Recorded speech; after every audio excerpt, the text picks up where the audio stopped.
Hello guys, it's Micha again. Welcome back to my channel and to a brand new video.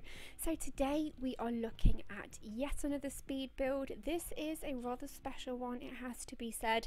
This is the first speed build, well the first build I've ever done on my channel, certainly, that is taken from a book or a movie. So this was a completely new experience for me to sort of follow some guidelines that I found online. I must admit though, there's so many different variations of what the Shrieking Shack looks like, so I have taken some creative liberties. I've used very similar aesthetics as from the movie, which is why I wanted it to be in the snow, because obviously that's when the gang very first sort of see it in the distance, and when it's absolutely covered in snow. It's such an iconic scene for me that I really wanted to make sure that that's the kind of aesthetic that I was going for.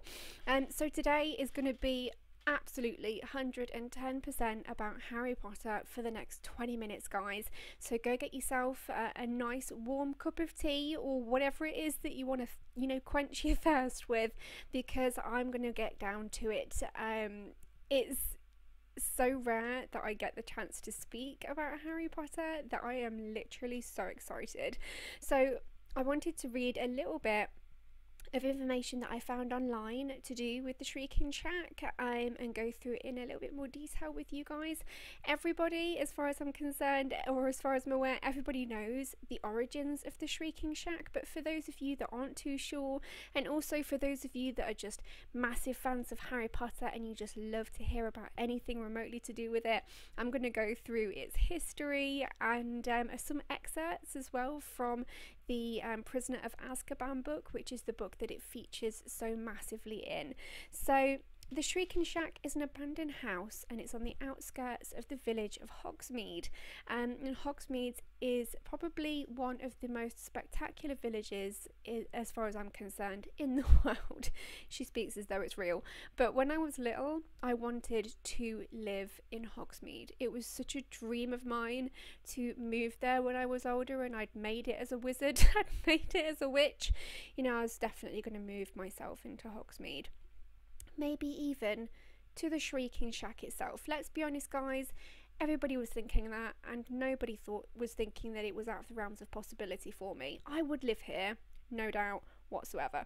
Anywho, when Remus Lupin was a student at Hogwarts, and by the way, I've got a big fat ginger cat and he's called Lupin, and yes, he is named after Professor Lupin. Anyway, back to what I was saying.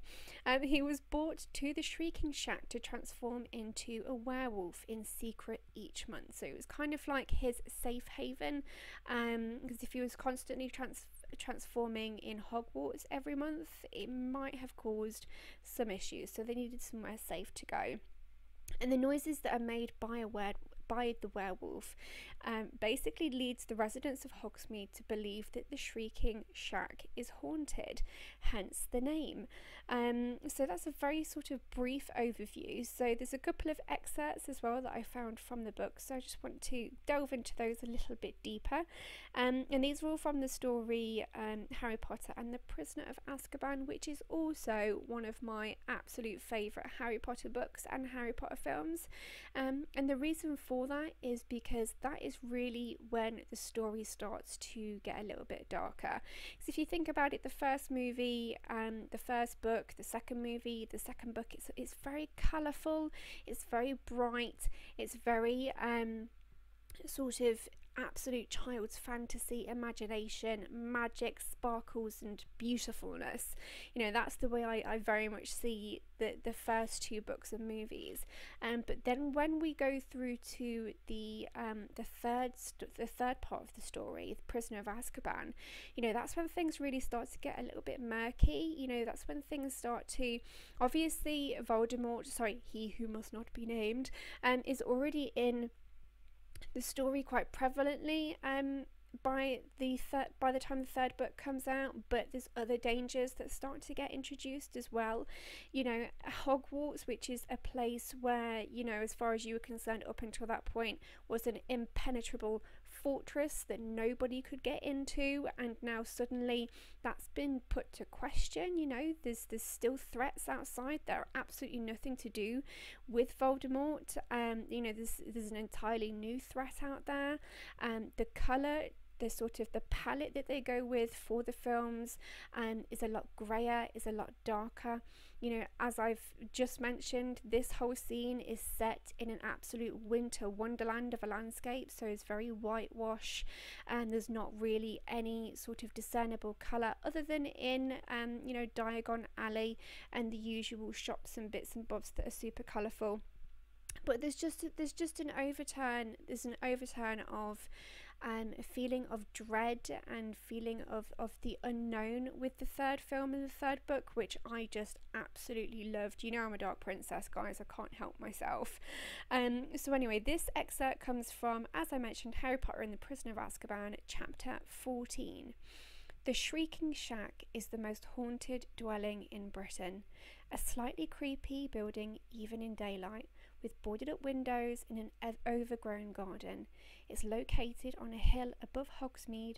Rumour has it, though, that a rough crowd live in the shack, and even the Hogwarts ghosts avoid it. Ooh, that's interesting. Even the Hogwarts ghosts avoid it. If you can hear my chair creaking, I do apologise. You've probably just been watching me trying to get a damn wooden board on that little window that I've added from the Strangerville pack, I believe, but I added that from to the roof, and I could not do it. It's impossible, and I tried for a good 5 minutes and just had to give up. Anyway, so that was from chapter 14, Snape's Grudge. Now the next excerpt is from chapter 17, and that's called Cat, Rat and Dog. The Shrieking Shack can be accessed via the tunnel leading from the Whomping Willow. The passage leads into a shabby room on the ground floor of the shack. Paint peels from the walls, there are stains on the floors, and all the furniture has been destroyed. There's a crumbling staircase to the upper floor of the Shrieking Shack, leading to several more rooms. A magnificent, if somewhat dusty, four-poster bed stands in the middle of one of these rooms. Now, that room, as far as I'm concerned, is definitely the room where the exchange takes place between Harry, Hermione, Ron, Sirius, Wormtail, Lupin, Snape. My gosh, there's so many characters in that scene when you come to think about it. And it was really interesting trying to get everything fit into this little shack. And this is definitely an interpretation from my part. As I've mentioned, there's so many variations of what this shack looks like. I particularly enjoy the movie version of it. I think that I think they do really well. I wish that I could give it the twisty element that it has, but unfortunately this is The Sims, so I do have a variety of restrictions on what I'm doing, so I can't give it the sort of curvy, creaky look. And this is me again delving deep into the debug menu. I love the debug menu, it's helped me out so many times. And this little rickety fence post, I thought that they were absolutely perfect for this build, so I spent a good sort of couple of minutes making sure I found those fence posts, because there was no way that I was going to do this build without them. So yeah, like I mentioned, I've been able to fit a couple of rooms on the inside, and I've been able to add the room where all of the big scene takes place. It's drastically different from the movies, guys, I have to say, and you will see that towards later on in the video when we head on inside of the shack and start decorating and making it as creepy as possible.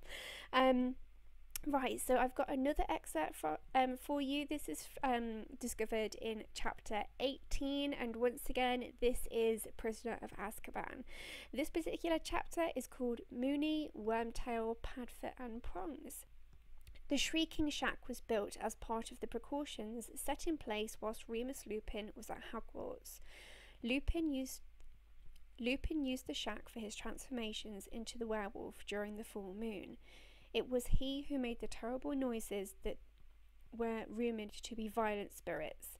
The rumours were encouraged to the extent that even now no one dares approach the Shrieking Shack. So that's it for all of my excerpts. I only went into The Prisoner of Azkaban. This is probably mentioned in other books. Do you guys know if the Shrieking Shack was mentioned in any other books? It absolutely has to be. There's no chance in hell, in my opinion, that it's only mentioned in The Prisoner of Azkaban, and that is that.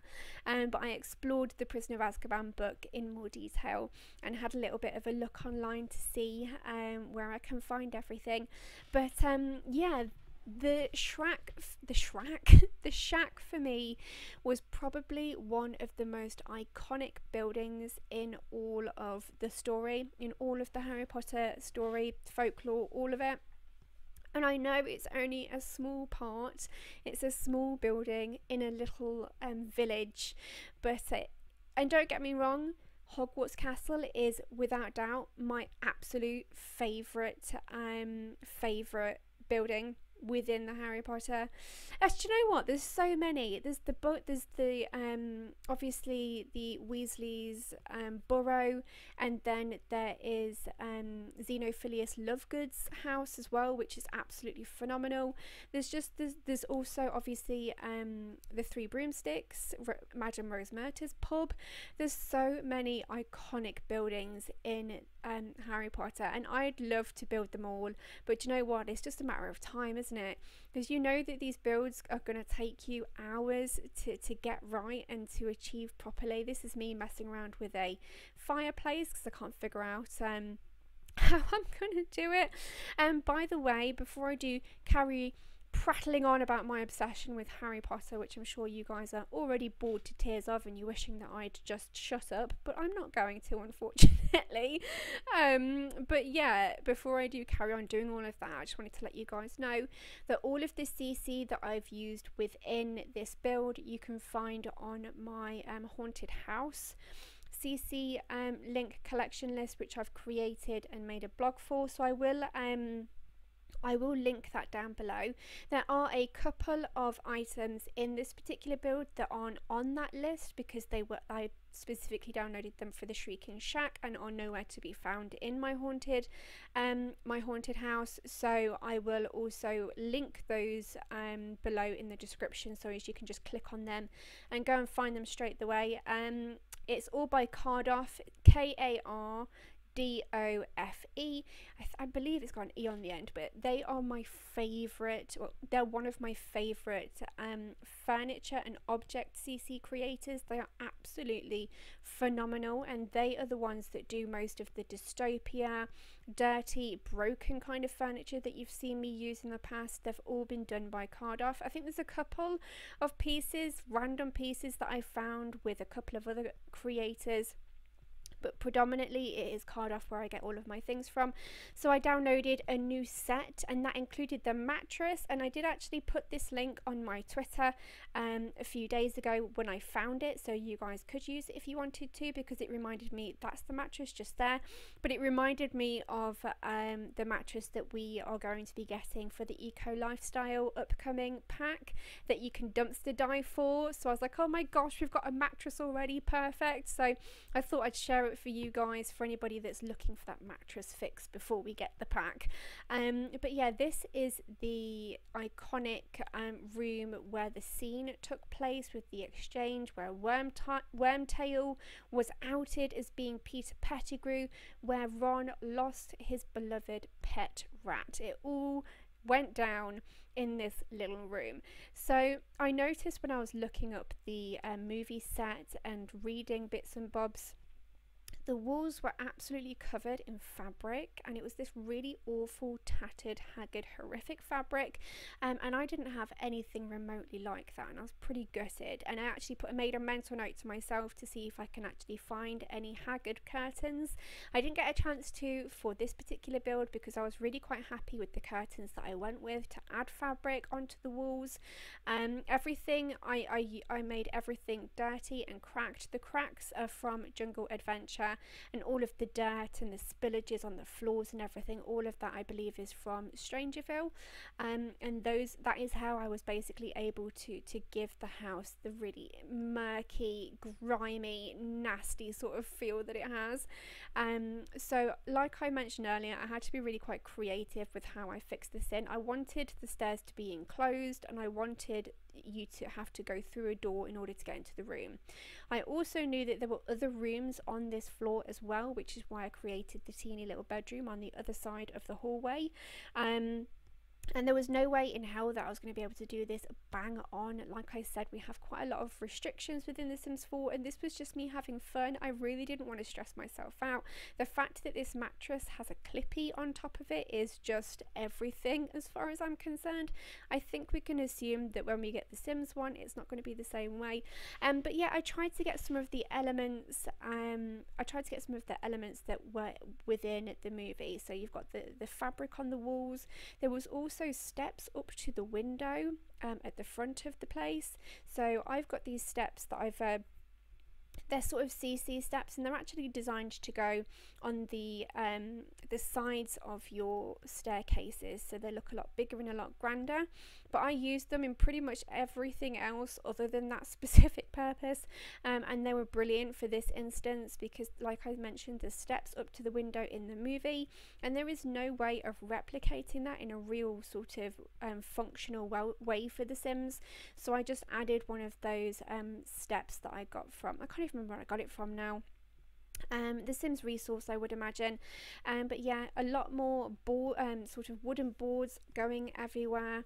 The litter, sort of the books and the letters and everything, that's all from that set that I'm going to give you as a description down below.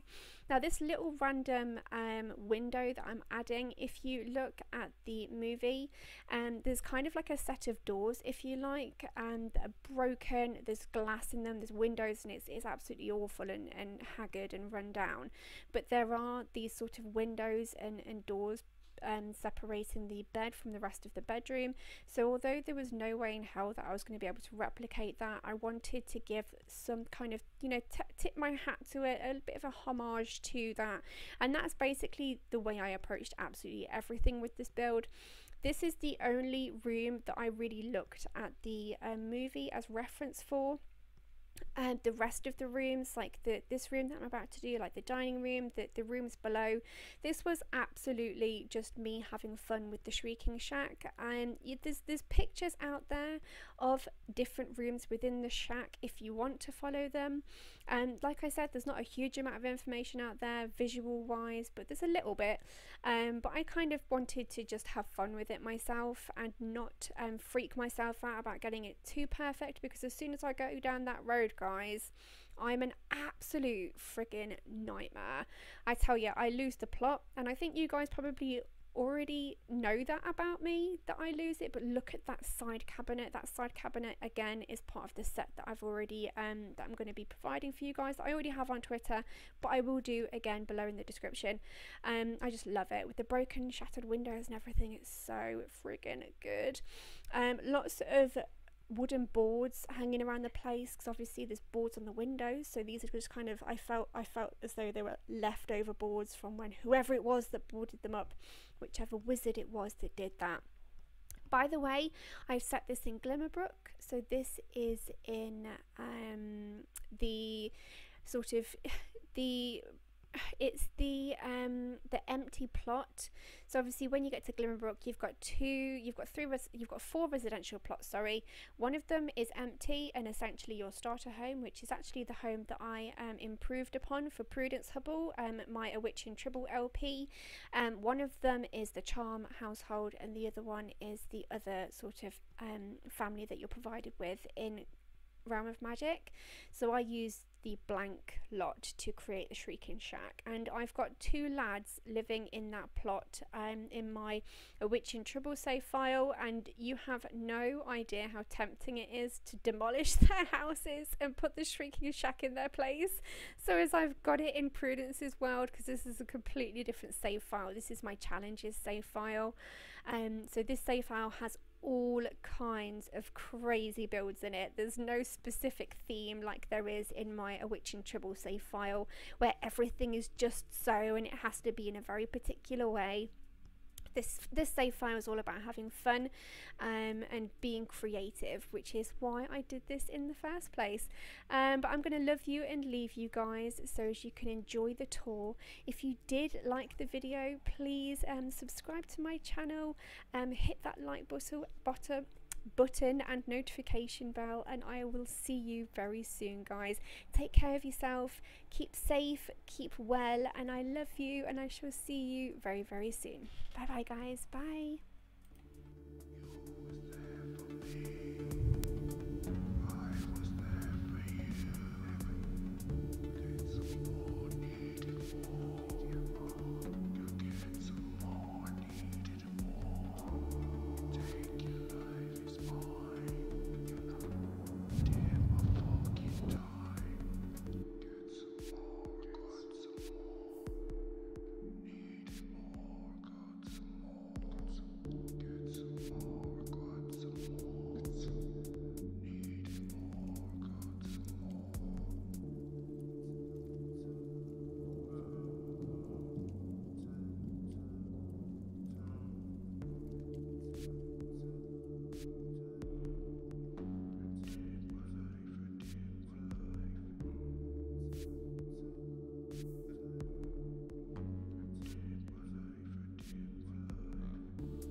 Wow.